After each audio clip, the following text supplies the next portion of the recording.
Bonjour à tous et bienvenue sur le podcast des établissements médico-sociaux, le podcast qui met en lumière le travail formidable réalisé par les acteurs du secteur. Je m'appelle Arnaud Chevalier et après avoir été directeur d'EHPAD pendant 8 ans, j'aide les établissements de santé à adopter les meilleures innovations pour simplifier et améliorer leur quotidien.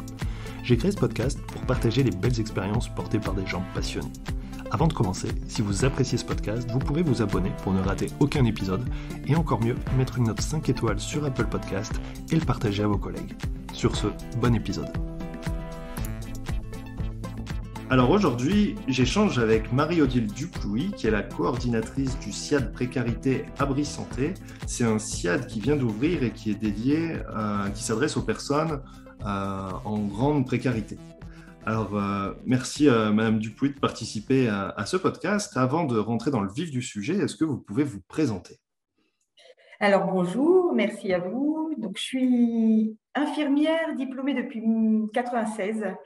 J'ai débuté ma carrière en bloc opératoire pendant 5 ans.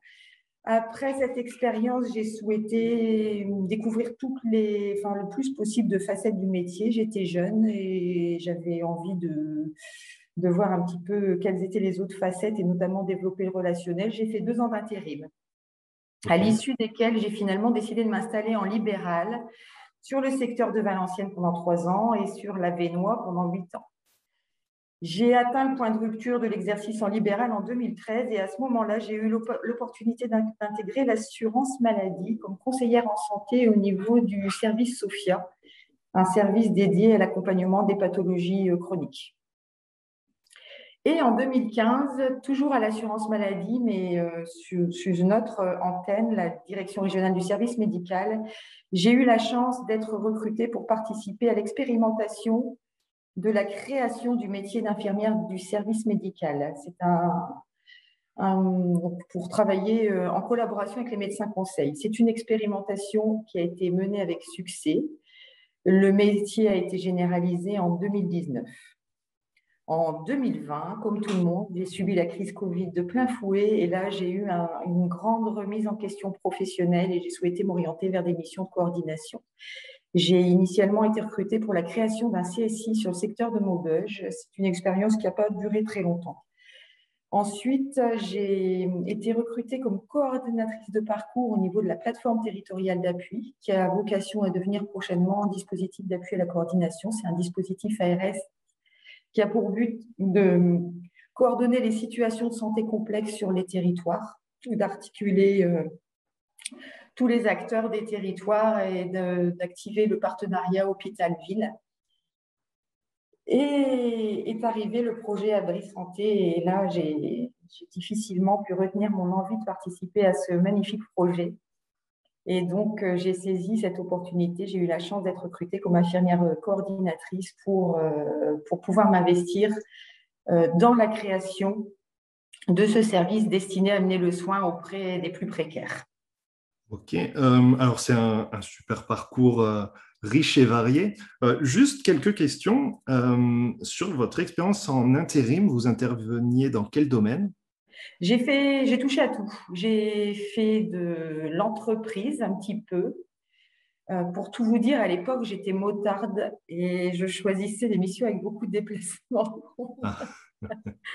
Donc, j'étais du Valenciennois. Je suis allée pas mal dans les hôpitaux lillois au niveau de tous les services qui avaient des besoins ponctuels. Donc, ça m'a permis de faire de la cancéro, des urgences au niveau des hôpitaux lillois.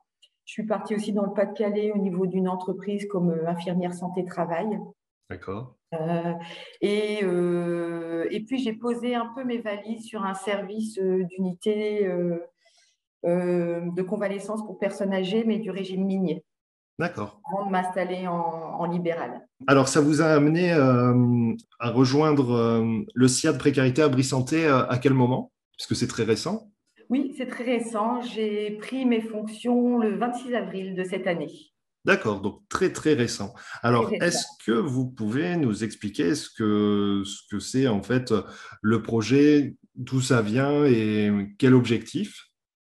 Alors, les premiers SIAD précarité au niveau des Hauts-de-France ont vu le jour en 2013-2014. Ce sont des appels à projets de l'ARS Et l'expérimentation a démarré sur le secteur de Lens et de Lille en 2013. Donc, sur ces deux territoires, il y a des besoins qui avaient été identifiés pour pouvoir amener le soin au niveau des personnes précaires, c'est-à-dire hébergées au sein du dispositif accueil, hébergement, insertion, sur lequel on pourra revenir après, si vous voulez.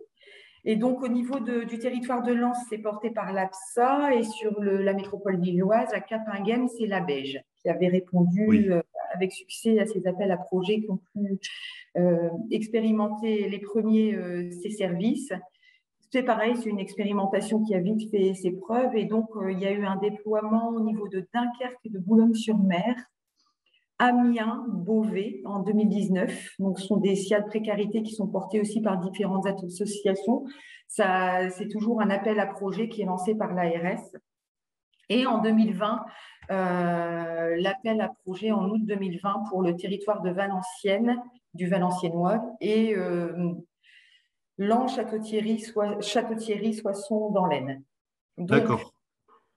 En 2020, quand cet appel à projet de l'ARS est paru, la Maison de l'aide à domicile, qui historiquement est un groupe associatif d'aide à domicile qui existe depuis 1959 sur la métropole européenne de Lille, qui a comme spécificité la prise en charge de la dépendance sous toutes ses formes, toute prestataire d'aide à domicile, qui propose une offre globale qui va de l'aide à domicile domestique jusqu'aux soins infirmiers avec la gestion de plusieurs SIAD. Et le groupe de la Maison de l'aide à domicile souhaitait développer l'offre globale en aide et soins avec un parcours unique pour l'usager. Donc, ça a été une opportunité pour la Maison de l'aide à domicile, cet appel à projet, de continuer à développer ce volet sanitaire.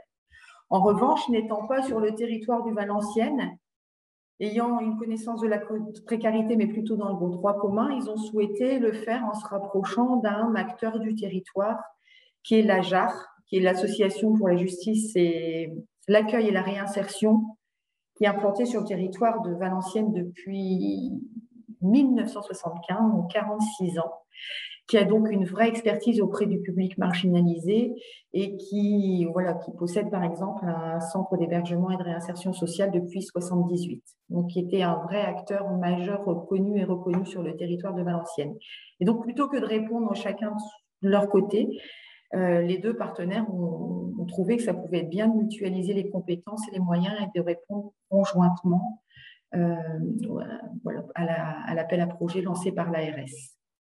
Et ça a été une bonne idée puisqu'effectivement, l'autorisation a été obtenue en janvier pour une ouverture de notre SIAD précarité en mai 2021. Alors, c'est top parce que c'est vrai que la coopération entre les établissements, les services, c'est un vrai sujet d'actualité. Est-ce que vous pouvez revenir un peu plus sur le profil de personnes accueillies? Moi, c'est un domaine que je ne connais pas bien. Donc, concrètement, en fait, à qui le SIAD va s'adresser? C'est normal parce que quand on n'est pas acteur de la précarité, c'est des dispositifs que l'on ne connaît pas bien. Et j'en veux pour preuve le travail de développement que je suis en train de faire depuis 2 mois, où je me rends compte de la multitude de partenaires. Le public accueilli, c'est un public qui est en situation de précarité, qui est identifié comme précaire par une problématique liée au logement. Donc, public sans domicile fixe qui est hébergé au sein du dispositif accueil, hébergement, insertion. Donc, ça veut dire toutes les structures d'accueil d'urgence, les hébergements stabilisation, réinsertion, les hébergements hivernaux, les pensions de famille, les résidences sociales, les centres d'accueil des demandeurs d'asile, tout type d'hébergement qui relève qui passe par le 115. Ça parle peut-être un petit peu plus au grand public, ce numéro d'urgence pour les personnes en situation de problématique logement. Et c'est un projet qui vient d'où? Puisque là, on a une généralisation de l'ARS sur toute la région. J'imagine que les autres régions, ça doit être à peu près la même chose. On part de quel constat et on va vers quels objectifs avec un service comme celui-là? On part d'un constat. En fait, on est sur des populations qui ont une rupture de parcours de vie et pour lesquelles la problématique santé n'est jamais au premier plan. Donc, on est sur un public avec une une problématique santé qui va passer en général loin, enfin voilà, un parcours de soins interrompu, rompu ou même jamais entamé. Oui, encore plus loin que, enfin, on parle beaucoup de prévention en fait, se dire il faut voilà anticiper, prévenir, mais c'est vrai que là on s'adresserait à un public du coup qui a jamais fait de prévention, mais qui a mille lieues de tout ça, et du coup peut-être et certainement avec des très grosses difficultés. Voilà, c'est ça, c'est ça. Alors, il y a déjà des acteurs qui interviennent, et notamment sur le territoire de Valenciennes, on avait déjà une équipe mobile dédiée à la précarité, qui est un service hospitalier qui relève du pôle santé publique du centre hospitalier de Valenciennes, qui exerce depuis 20 ans auprès du public démuni au travers de Maraude, donc qui assurait vraiment l'urgence de soins, parfois de distribution de traitements.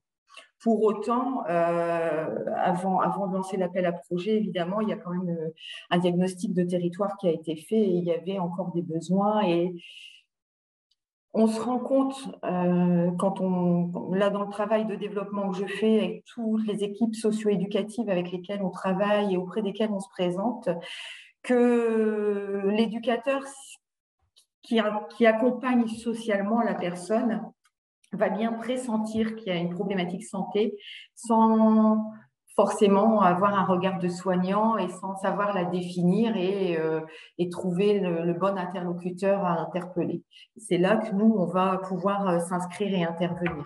Qu'est-ce qui va changer par rapport à une activité de SIAD classique où on va être finalement dans la, entre guillemets, la délivrance de soins prescrits et la réalisation?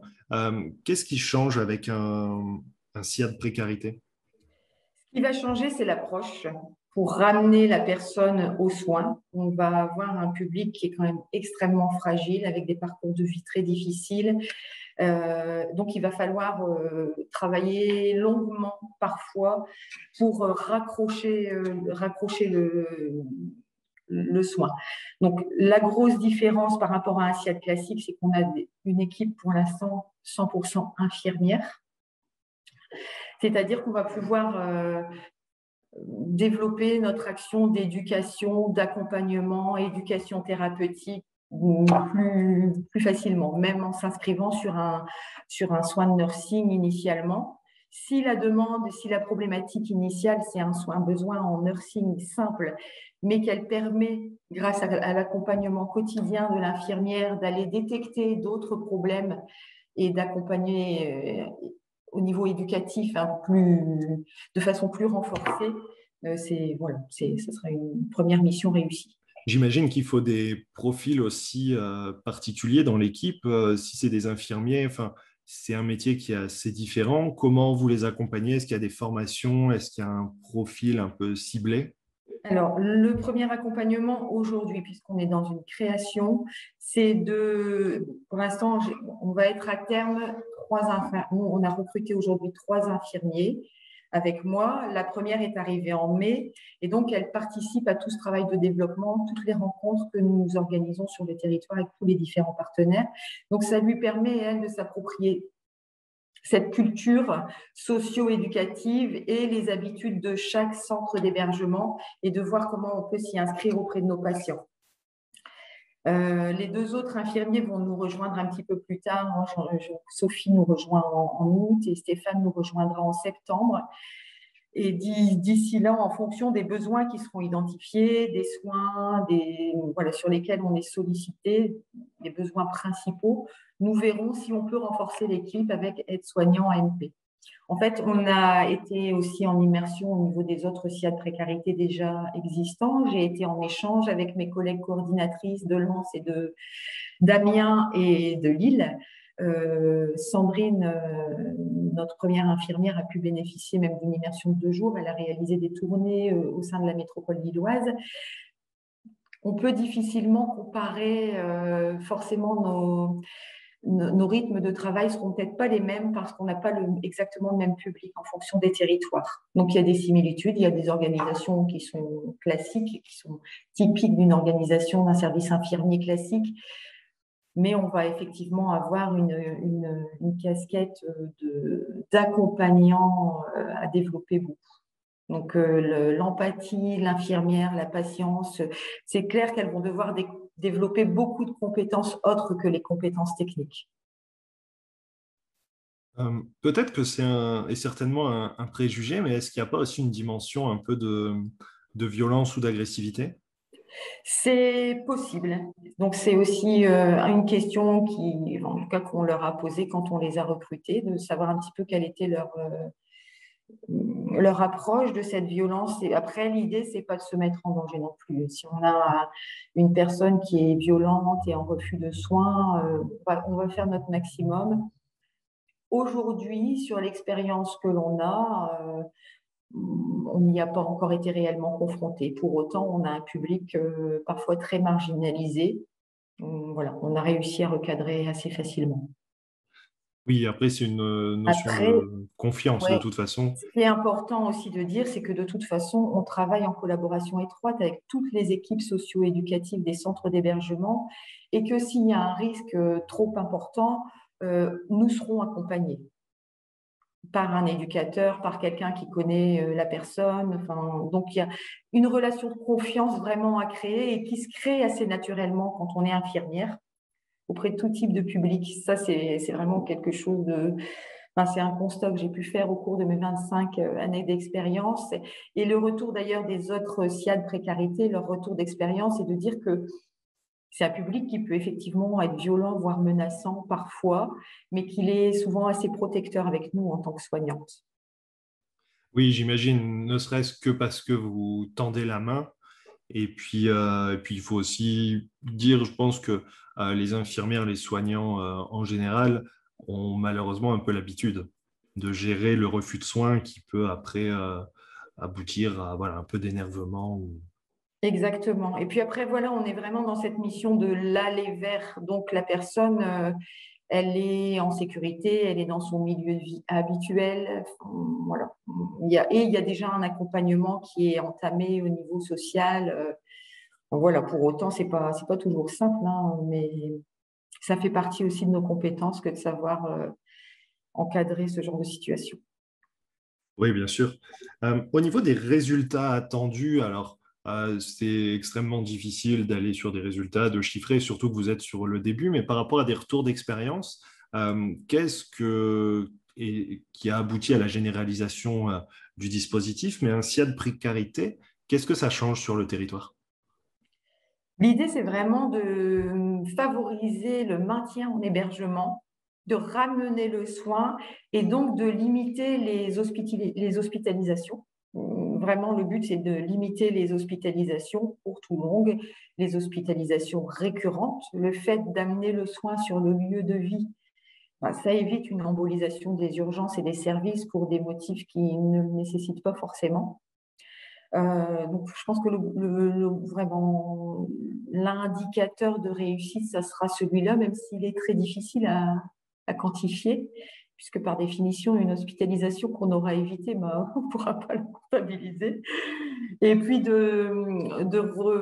l'idée, enfin, notre marqueur de réussite, c'est aussi que la personne, elle puisse repartir dans un parcours de soins classique. Notre mission réussie, c'est une personne que nous allons admettre dans le SIAD, qui va être accompagnée par notre service sur le volet santé, parallèlement à l'accompagnement social qui est fait. C'est des personnes qui vont peut-être repartir progressivement vers un logement du droit commun. Et de la même façon, si on réussit notre travail pour le volet sanitaire, nous allons aussi pouvoir progressivement la sortir du service du SIAD pour la réorienter sur un parcours santé du droit commun. Et c'est pour ça qu'aujourd'hui, le travail de développement, il se fait aussi bien avec les partenaires du dispositif accueil, hébergement, insertion, tous les acteurs des structures d'accueil, mais aussi avec les partenaires libéraux du territoire, parce que ça va être essentiel que l'on ait des appuis pour pouvoir aussi réorienter notre patient à la sortie du SIAD en gardant ce lien de confiance, en ayant des partenariats privilégiés.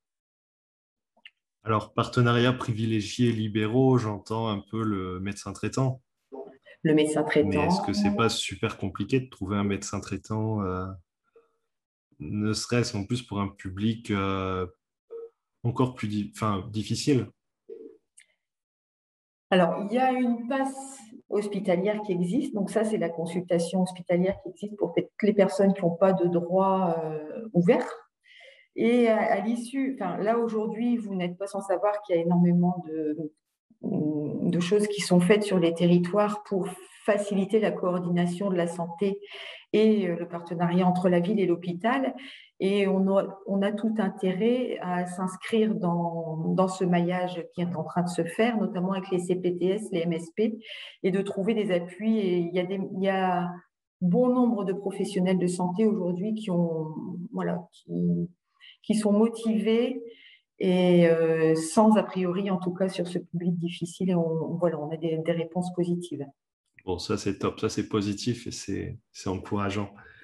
Peut-être pour finir, c'est une question que j'aurais pu poser au début, mais d'un point de vue des soins apportés, j'ai bien compris la spécificité sociale du public, mais quel type de soins ou sur quel type en majorité de pathologies vous intervenez pour des personnes, par exemple, de quelle tranche d'âge en majorité?